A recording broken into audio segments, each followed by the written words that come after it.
సమస్యలు పరిష్కరించాల్సిన సంస్థే చోద్యం చూస్తోందా? పెద్దన్న పాత్రలో ఉండి కూడా పరిష్కారానికి బదులు మొదలుపెట్టే వైఖరి అనుసరిస్తోందా? ఏపీ తెలంగాణ పరస్పరం ఫిర్యాదులు చేసుకుంటున్నా ఏ విషయమూ తేల్చకుండా నిష్క్రియాపరమలో ఉన్న సంస్థేది. దాన్ని పోషించడానికి రెండు ప్రభుత్వాలు ఏటా కోట్ల రూపాయలు ఎందుకు ఖర్చు చేయాలి? తెలంగాణ ఏపీ మధ్య నీటి పంపకాల విషయంలో వాదోపవాదాలు ఇప్పటివి కాదు. ఉమ్మడి రాష్ట్రంలో ప్రాంతాల వారీగా ఉన్న సమస్య విడిపోయాక రెండు రాష్ట్రాల ఇష్యూ అయిందే. ఇక కృష్ణా బేసిన్ పరిధిలోని ప్రాజెక్టులన్నీ కృష్ణానది యాజమాన్య బోర్డుకు అప్పగించింది కేంద్ర జలశక్తి శాఖ. నీటి పంపకాలు, ప్రాజెక్టుల స్థితిగతులు, టెలిమెట్రిక్ల ఏర్పాటు, నీటి విడుదల ఇలా అన్నింటినీ కేఆర్ఎంబీ చూసుకుంటుందని కేంద్ర ప్రభుత్వం స్పష్టం చేసింది. అయితే హైదరాబాద్ జలసౌధ నుంచి బోర్డు కార్యకలాపాలు నడుస్తున్నాయి. రెండు రాష్ట్రాలకు చెందిన ఇంజనీర్లు, ఉన్నత స్థాయి అధికారులు, కేంద్ర ప్రభుత్వ ఉద్యోగులు, ఇరిగేషన్ నిపుణులు ఇక్కడ ఉద్యోగాలు చేస్తున్నారు. ఈ సంస్థ కార్యకలాపాలు కొనసాగించడానికి రెండు రాష్ట్రాలు ఏటా కోట్ల రూపాయల నిధులు ఖర్చు చేస్తున్నాయి. అంత ఖర్చు పెడుతున్నా నీటి యుద్ధాలు కొనసాగుతూనే ఉన్నాయి. వాటి పరిష్కారానికి బోర్డు చొరవ చూపటం లేదన్న ఆరోపణలు పెరుగుతున్నాయి. ప్రస్తుతం 66.34 నిష్పత్తిలో ఏపీ, తెలంగాణ నీటిని వాడుకుంటున్నాయి.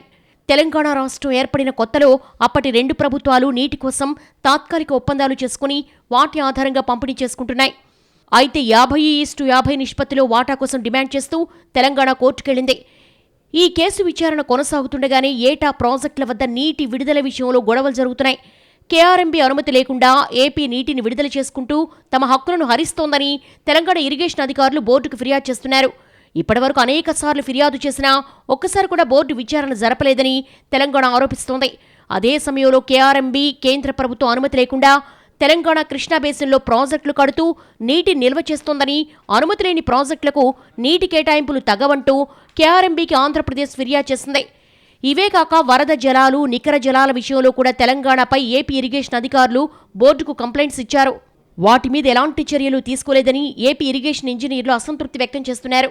వాస్తవంగా నీటి కేటాయింపులు, రాష్ట్రాల ఫిర్యాదులపై స్పందించాల్సిన కృష్ణా రివర్ మేనేజ్మెంట్ బోర్డు ఇప్పటివరకు ఎలాంటి చర్యలు తీసుకోలేదు. సమస్య మొదలై ముదిరి పాకాన పడి దానంతటా అది సమసిపోతే పోవాలి, లేదంటే అలాగే ఉండాలి తప్ప పరిష్కారం మీద కేఆర్ఎంబీ దృష్టి పెట్టిన పాపాన పోలేదని అంటున్నారు ఇరిగేషన్ నిపుణులు. నీటి ఒప్పందాలు, ప్రాజెక్టుల నీటి నిల్వలు, ప్రాజెక్టుల సామర్థ్యం, పంట సీజన్లో ఆయా ప్రాంతాల అవసరాల గురించి పెద్దగా పట్టించుకోకుండా బోర్డు నిర్లక్ష్యంగా వ్యవహరిస్తోందని ఇంజనీర్లు సైతం ఆరోపిస్తున్నారు. ఇలా ఒక రాష్ట్రంపై మరో రాష్ట్రం ఫిర్యాదులు చేసుకోవడం తప్పితే బోర్డు చర్యలు శూన్యమని, అంతదానికి నిర్వహణ పేరిట కోట్ల రూపాయలు ఖర్చు ఎందుకంటూ రెండు రాష్ట్రాల ప్రజాప్రతినిధులు నిలదీస్తున్నారు. వివాదాలు పరిష్కరించడం, కొత్త వివాదాలు తలెత్తకుండా చూసుకోవాల్సిన బోర్డు ఆ పని చేయకపోవడంతో సమస్య ముదిరిపోతోందని అంటున్నారు. కోరలేని కేఆర్ఎంబీ కోసం కోట్లు ఖర్చు పెడుతూ నెత్తిమీద మోయడం అవసరమా అనే ప్రశ్నలు తలెత్తుతున్నాయి.